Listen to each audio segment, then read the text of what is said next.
Good morning! For today's video ay gagawa tayo ng ube maha.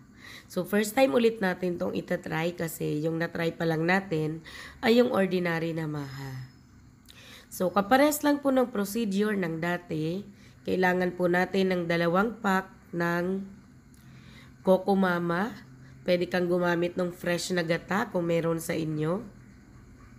Maglalagay din ako ng 3/4 cup ng sugar. Wash sugar yung ginamit ko. Then, yung isang whole corn. Saka isang lata din ng cream corn. Then, gagamit tayo dito ng isang latang evaporada. Kahit ano pong brand ay pwede naman po. Then, yung ating ube na condensed milk. Yon, Jersey yung brand kasi yan lang naman ata yung available na meron sa tindahan. Yung ibang brand pwede rin. Kahit ano po, pareho lang yung lasa nun. So, Jersey yung brand ko. Ayan. Lagay pa ako dito ng 2 cups ng tubig kasi masyado pang malapot yung mixture natin. Pwede pang lagyan ng tubig. Then, pagkatapos nyan ay iset aside lang muna natin yan. At gagawa muna tayo ng cornstarch mixture. 2 cups ng tubig, saka 2 cups ng cornstarch po ang ginawa ko dyan. Yan, haluin lang natin mabuti yan para wala nang buo-buo yung cornstarch. Pagkatapos, bago natin yan ilalagay doon sa maha natin, kailangan ay hahaluin natin lagi. Kasi naiiwan yan sa ilalim yung mga cornstarch. So, ganun naman talaga yung cornstarch. So, kahit sa tingin mo halong-halo na tapos pagka ilalagay mo na pala sa maha ay naiiwan ulit sa ilalim. So okay na tayo, set aside din natin yan ulit kasi mag-start na tayo ng pagsalang ng maha natin. So sa ngayon nandiyan na yan sa apoy.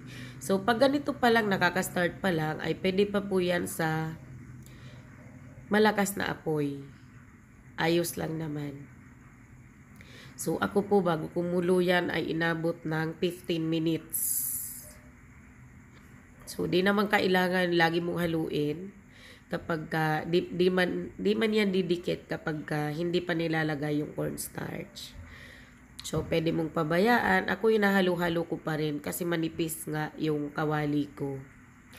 Baka hindi natin mamalayan ay meron na palang namuubuo sa ilalim. Ayan. At this time po ay malapit na siyang kumulo. So, still, hinahalo-halo ko pa rin. So, ngayon, kulong-kulo na siya. So, mga 3 minutes po pagkatapos kumulo, pagka-start pa lang kumulo, ay pwede mo nang ilagay yung cornstarch. At sa paglalagay ng cornstarch ay sabi ko nga kanina, huwag pong titigilan.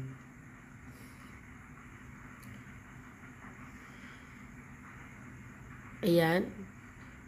Kulong-kulo na siya para mas lalong maluto yung gata. Kaya di ko pa rin kaagad nilalagay yung cornstarch. Ayan, start nang ilagay yung cornstarch. Huwag pong hahayaan na magstay yan. Kailangan tuloy-tuloy na ang halo. Bawal mo na yan iwanan. At kailangan po ay naka-low heat na rin yung apoy mo. So, sa induction po ako nagluluto. Nilagay ko na siya sa pinakamahina. Tapos, tuloy-tuloy pa rin. Kasi pangit din po yung lasa kapag yung cornstarch ay hilaw. So, dapat lutong-luto din yung ating cornstarch. So, tuloy-tuloy lang. Tuloy-tuloy lang paghalo. Medyo mangalay, pero ganun talaga. Mas maganda po kasi pag medyo matagal-tagal yung paghalo. So, siguro mga more than 5 minutes. Wala namang 10 minutes siguro. Pagkalagay nung ano. Di ko pala kasi inurasan, pero alam nyo na yan.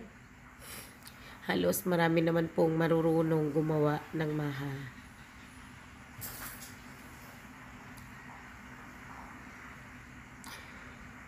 Ayan, tuloy-tuloy lang po ako sa paghalo.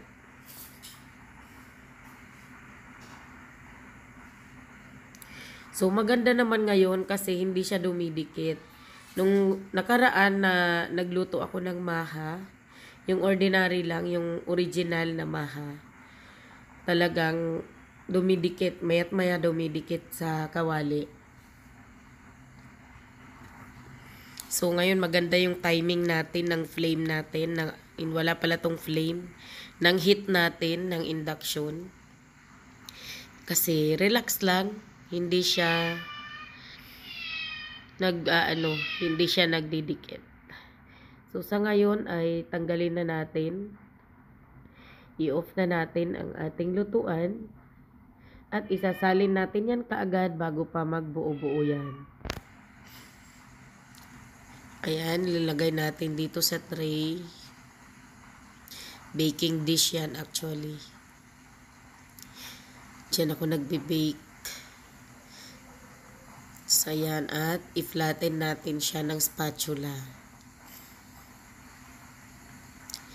At meron pa ring natira. Ilalagay natin ito sa 3 tab.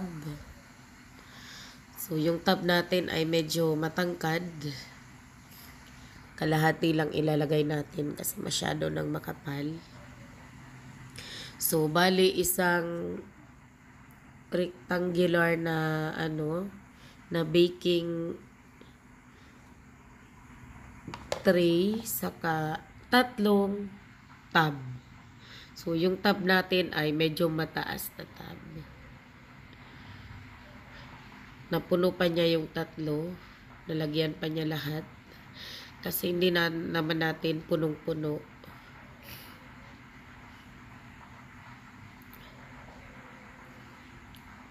Ayan, pasensya na po sa boses ko kasi talagang uso yata ngayon ang sipon.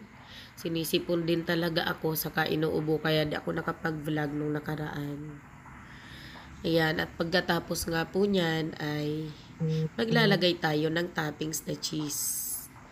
So, eding cheese lang yan, yung toppings natin. Depende na sa'yo kung gaano kakapal. Ako ay konting cheese lang ang ilalagay ko dyan. Basta lang malagyan sa ibabaw ay ayos na po yan. Di naman kailangan na maraming cheese. So, pambalance din yan ang cheese kasi matamis ang maha, di ba? So, yung cheese maalat. So, meron tayong pambalance. Pero yung 3 tab na nagawa natin ay hindi na natin yan lalagyan ng cheese. Bukas na lang pagkakainin na. Kasi ito'y dadalhin namin sa bukas training. So 3 tab na ganyan. Hindi ko na nilagyan ng cheese. Saka itong isang malaki. So yun lang po. Thank you so much.